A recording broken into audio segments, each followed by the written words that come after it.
Hi hello everyone, कसे आहात सर्व? मजेत आहात ना? मजेत राहूया, आनंदी राहूया. चला तर मग आज आपण एक पारंपरिक पदार्थ बनवणार आहोत. मोड आलेले हुलग्याचे कढण. तर बघूया इन डिटेल रेसिपी. चला तर मोड येण्यासाठी हुलगे 7 ते 8 मिनिटं पाण्यामध्ये भिजत ठेवायचे आणि त्यानंतर सुती कपड्यामध्ये बांधून ठेवायचे. रात्रभर सुती कपड्यामध्ये बांधून ठेवल्यानंतर अगदी छान मोड येतात.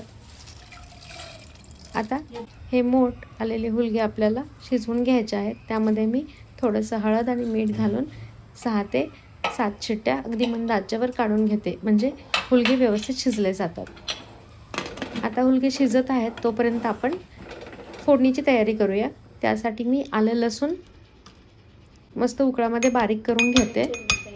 त्यासाठी आपल्याला एक छोटा कांदा लागणार आहे. कांदा अगदी बारीक असा चिरून घ्यायचा. मोड आलेली कडधान्य आपण खाल्ली पाहिजेत. चवीला अगदी खमंग लागतात आणि एकदम थोड्याशा वेळात ती बनवूनही होतात. कांदा बारीक चिरून झाल्यानंतर आपल्याला लागणार आहे एक टोमॅटो. टोमॅटो पण अगदी बारीक असं चिरून घ्यायचा. रात्रभर हुलगे सुती कपड्यामध्ये असल्यामुळे त्याला अगदी छान मोड येतात. अगदी इझी आणि क्विक रेसिपी आहे. तुम्ही पण नक्की ट्राय करा आणि चॅनलला जर आत्तापर्यंत सबस्क्राईब केलं नसेल तर नक्की जाऊन चॅनलला शेअर करा आणि सबस्क्राईब करायला विसरू नका.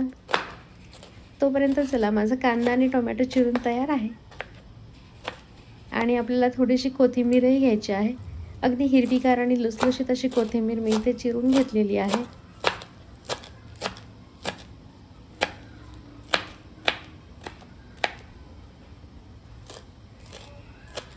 तोपर्यंत आपले हुलगे शिजून होत आहेत. चला, 5 ते 6 शिट्ट्या झालेल्या आहेत. आता आपण फोडणी देऊन घेऊया. फोडणीसाठी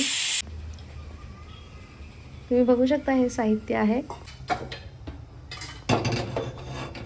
कढई गरम करायला ठेवायची. मंद आचेवर आपल्याला फोडणी द्यायची आहे. त्यासाठी थोडंसं तेल घातलं. त्यामध्ये घालायची मोहरी. मोहरी अगदी छान तडतडू द्यायची. तडतडल्यानंतर त्यामध्ये घालायचं थोडंसं जिरं. जिरंही अगदी कमी आचेवरच आपल्याला तडतडू द्यायचं आहे. घालायचं आलं लसणाची पेस्ट. थोडंसं हलवून घ्यायचं आणि त्यानंतर त्यामध्ये घालायचा हिरवागार कढीपत्ता. कढीपत्ता छान तडतडू द्यायचा. त्यामध्ये घालायचा बारीक केलेला कांदा. कांदा अगदी ब्राऊन कलर येईपर्यंत अगदी मंद आचेवर आपल्याला परतून घ्यायचा आहे. तुम्ही बघू शकता कांदा ब्राऊन झालेला आहे. त्यामध्ये घालायचा टोमॅटो. टोमॅटोही अगदी 1 ते 2 मिनटं अगदी मंद आचेवर परतून घ्यायचं. त्यानंतर त्यामध्ये घालायची थोडीशी हळद आणि चवीपुरतं मीठ. त्यानंतर त्यामध्ये घालायची काश्मीरी लाल मिरची पावडर आणि काळा मसाला. हे स्पायसेस ॲड केल्यानंतर थोडंसं हलवून घ्यायचं 1 ते 2 मिनिट आणि त्यानंतर आपण बघूया आपले हुलगे शिजलेले आहेत की नाही. कुकर अगदी थंड होऊ द्यायचा. त्यानंतर आपण बघूया. वाव, मस्तच. अगदी छान असे आपले मोड आलेले हुलगे शिजून तयार आहेत. फोडणीमध्ये आपल्याला हे पाणी आणि हुलगे ॲड करायचं आणि मस्त हलवून घ्यायचं.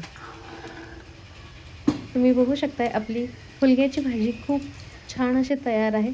त्यानंतर त्यामध्ये घालायची कोथिंबीर आणि थोडासा शेंगदाण्याचा कूट, म्हणजे कन्सिस्टन्सी अगदी प्रॉपर येते.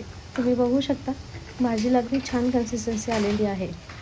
आपले मोड आलेले हुलग्याचे कढण बनवून तयार आहे. तुम्ही पण ही रेसिपी नक्की ट्राय करा आणि ज्वारीच्या भाकरीसोबत किंवा बाजरीच्या भाकरीसोबत अगदी खमंग लागते.